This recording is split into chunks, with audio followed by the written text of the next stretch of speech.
The 90s were great. We got Pokemon Red and Blue, the NSX, RX-7, Skyline, Toyota Supra. Green Day released the album Dookie, and FN designed the FN PS90. The United States was worried about Russian body armor, and they set out a NATO request for a new caliber and a PDW to replace the 9mm. H&K submitted the MP7 and FN submitted the P90. From a civilian point of view, why would you buy a PS90? Well, it combines two things that you usually can't have. You have maneuverability and you also have velocity. The 5.7 round was designed for a P90 with a 10-inch barrel like you see here, but out of the box, this firearm comes with a 16-inch barrel, which is still a relatively compact package and offers a ton of velocity for this round.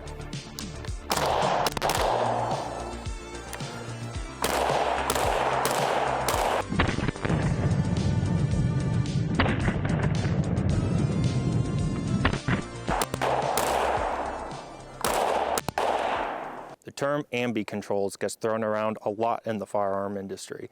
A lot of times they're designing the gun for a right-handed shooter and they're adapting those controls for a lefty to operate. The PS90 is truly an ambidextrous firearm though. The charging handles are exactly identical on both sides. The magazine release tabs also identical on both sides.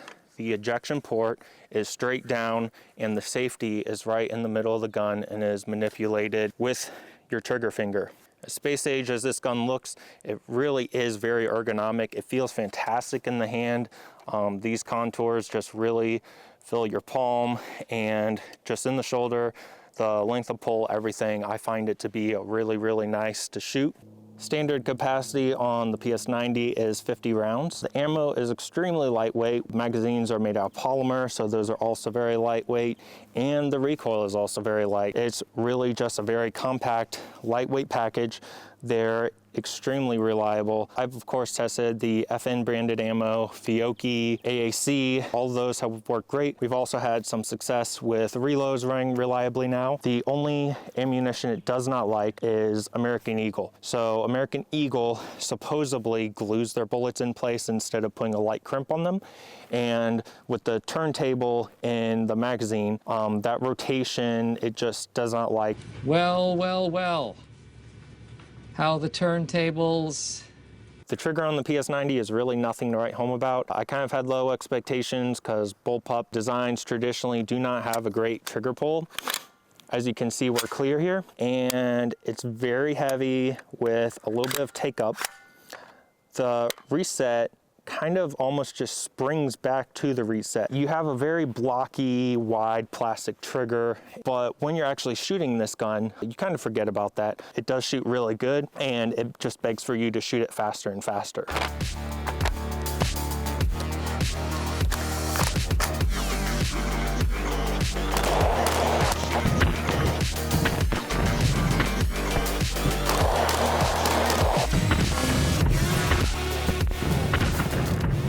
And speaking of mag dumping, a lot of people pull the excuse that the sole reason they do not own one of these is because of ammo prices, and people for some reason think that ammo is still like $1 a round for this. I've been paying usually give or take around 45 cents a round just for bulk FMJ. The FN pulls a little bit more of a premium. I've seen that more around like 60 cents a round. When you're comparing it to, let's say, 45, you're paying roughly the same price. The only difference is, like I said, you're shooting 50 rounds per magazine. You're gonna go through the ammo faster in this gun.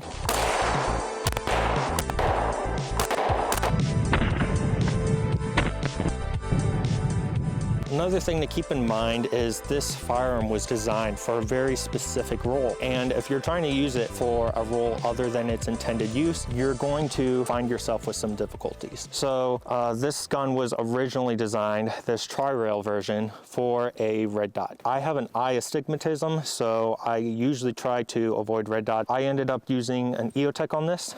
I'm not able to get a cheek weld like most people would probably like. I'm getting a chin weld if anything, but the recoil is so light on this gun, it works. Mounting a light was very difficult as well. They give you all of one section of Picatinny on either side. So this Surefire Scout Mini, I try to mount with the Surefire light here, but as you can see, there is essentially no space between the magazine and the light mount. So I ended up having to go to Airsoka, and thank goodness they had a mount that just barely clears the top of the magazine. So depending on what all you want to mount to this gun, it can be very tricky. I played with some different locations for just using this goon tape and taping around like a tape switch for the light. I ended up obviously switching back to just a button tail cap because I could not find a solution that worked reliably for me. So those are just things you want to keep in mind.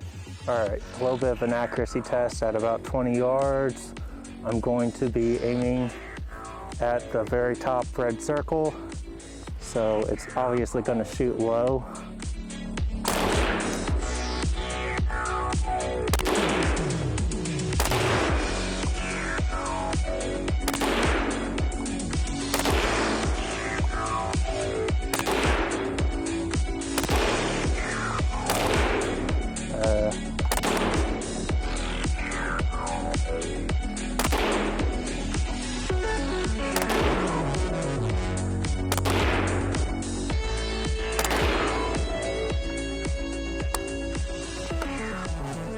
That's the last of my magazine. Looks like it was a little bit over to the left as well.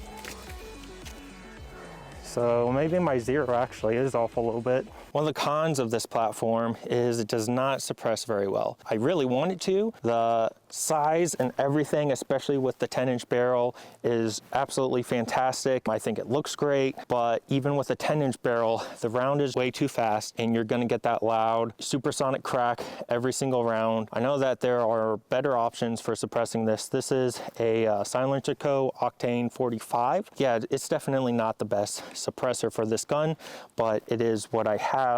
This is FN 40 grain VMAX with a Silencer Co. 45 Octane.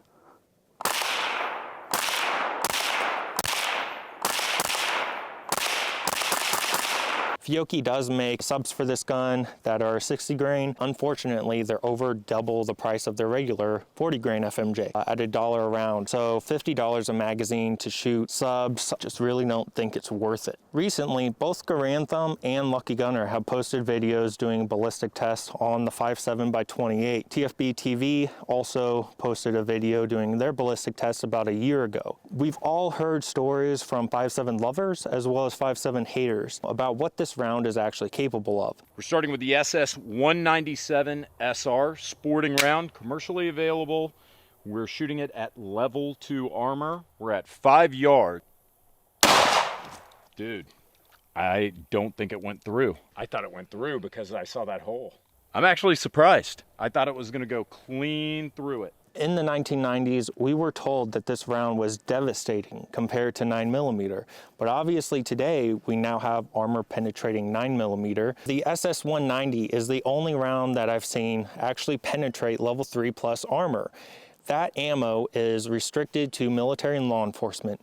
If you can find it, you're looking at probably $8 or more per round. That's $400 to fill one magazine. So it begs the question, as a civilian, if you're not buying SS190 ammunition, should you even buy a PS90, or should you look at a platform such as an MP5 clone, B&T, the KP9, or some of the other great PCCs that are out there?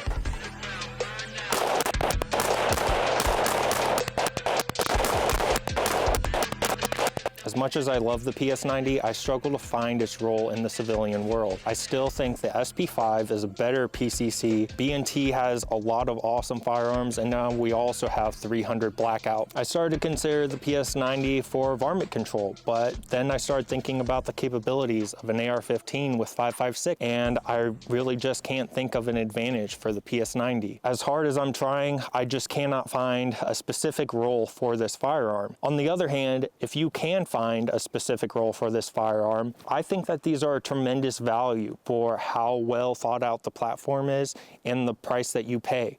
If you buy a mid-range AR-15, by the time you replace the stock furniture, add a vertical grip, swap out your trigger to one of your liking, and upgrade everything else, you're probably going to spend well into the $2,000 range, where I see these on sale all the time for around $1,500. Even if you want to pay the tax stamp, put a 10-inch barrel in it, really there's nothing that this gun needs. I did add these folding flip out charging handles that just stick out a little bit further than the factory ones. I think they're made by K&M, and obviously a light, optic, whatever you want. I hope you guys found this informative, and I hope you learned something, whether I talked you into or out of buying a PS90.